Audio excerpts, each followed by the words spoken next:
I don't think when General Dennis Pereira and Sir John Kotelawala discussed the establishment of a military academy at his house in Kandawala, that it was going to be a world-renowned university. At that time, General Pereira was modernizing the army and he wanted a defense academy for the members of the armed forces to study in Sri Lanka. This was in addition to the military academy which was being planned in Kotelawala. So it started in a small way. No one anticipated that those who graduated from here going to fight terrorism and finally win the war. I don't think any of them imagined that this was going to be a university, upgraded as a university, taking in not only cadets from the armed forces, but also civilian students. None of them thought, I don't think any of us, I was involved when it started, that we are going to see this distinguished institution that has come up. So, first and foremost, to all those who have completed their studies, I wish you all the best. I congratulate you and wish you a good future. Now, you all are going to decide what your future is going to be. Some of you are in the armed forces and will serve there as regular officers. Others are civilians who have graduated from this institution. Now, you all have to have thinking of your future. As we say of the young people today, what they are thinking is some words that have been used in a song earlier. Am I to stay or am I to go?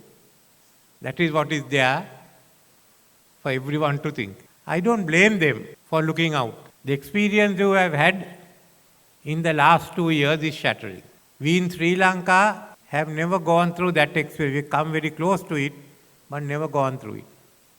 And bankruptcy, shortage of food, riots are certainly not indicators of a country that you would like to live in for the future. So many are wondering, are we to stay or are we to go? In this background, as I said, I can't blame anyone for thinking we want to go. But all of you want a good future. First in your country, and if you can't find in your country, in another country. And the fact that you are thinking of going is also an admission that we, who are responsible for you, had failed in the last few years. After the experience of last year, we are now on the road to stability. It is not an easy road. Going from bankruptcy to stability is certainly not easy. You have to decide what you are going to have and what you are going to give up.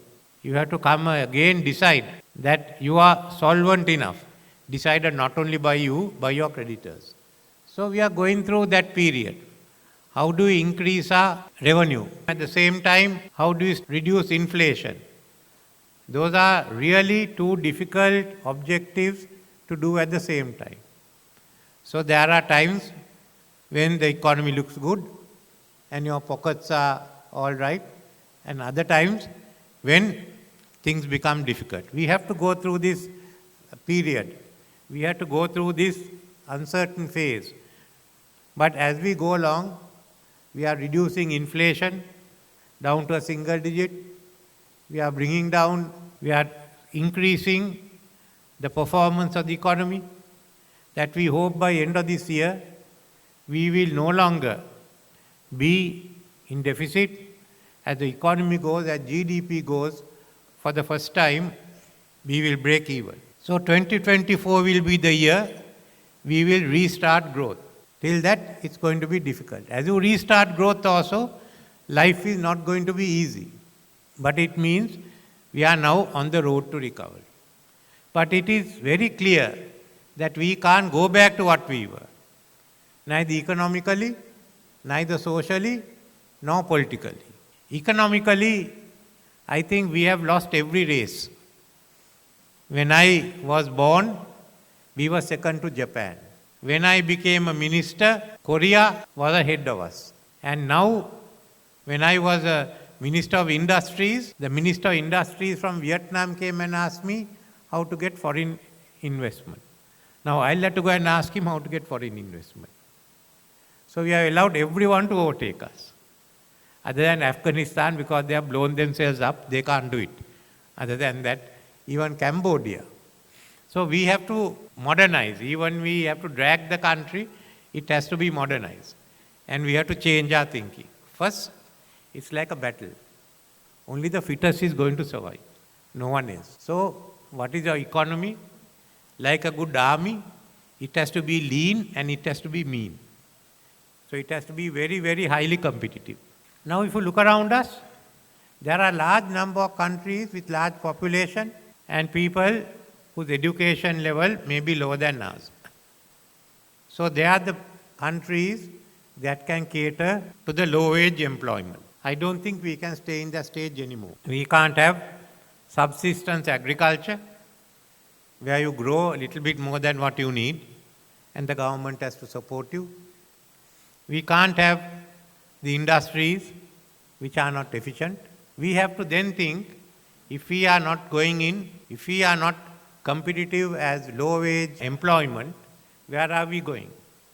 So the best is to take a giant leap and to become competitive, to become advanced. Okay, one end is to have a lot of low-wage employment. Other is to go to the other end and go to high-wage employment. So if you can't go to the bottom end, best is that we reach out to the top, that we have more and more people here, like you all who are qualified, in the new technologies, in AI, in blockchain, genome sequencing, those who are now advanced in modern methods of management, in the modern methods of agriculture. So the first is then we have to turn out a highly educated and a very skilled labor force.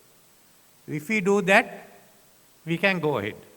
For those of you who have passed out today and graduated, if you stay here, you will be a spearhead of that labor force, of that manpower. So now what is left for us is to develop our manpower as a capital asset. In doing so, this institution will also have a role. You all have functioned parallel to the state UGC run universities and the degree awarding institutes. Now we are thinking, let's do away with those differences. Let anyone be a university. You may be under the UGC, you may be outside the UGC. You may be government run, you may be non-government run. You may be not-for-profit, like KDU and the government universities, or you may be running for profit. That's a different matter.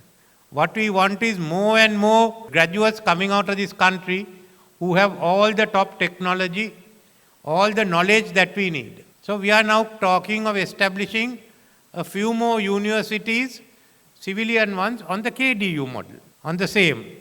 So some of them may be affiliated to KDU. Some may be a campus of the KDU. We have university colleges. There may be universities which will be affiliated to universities outside. So the KDU will also have to have not only campus, but also get used to functioning as affiliated university, having other universities affiliated to you and helping them to grant degrees. But all this will have to focus on the new technologies. For all those who come there, the government will make financing available, concessional financing available. For everyone who pass out can immediately get a job. So we are now planning out, and at the budget I will announce the steps that we will be taking. Backing up on that, following up on that, we will take the total vocational training and the technical education sector, modernize it completely. We have about 450 vocational training centers. It should be modernized into colleges. It's 150 colleges or more that are private institutions. So that will be the backup, the skilled and the graduate workers. We need all of them. As the technical colleges, we'll have to upgrade them, and a National College of Technology, which we hope will be able to grant associate degrees of 2 years. So in this, there is one model that will shine out, will be the KDU model.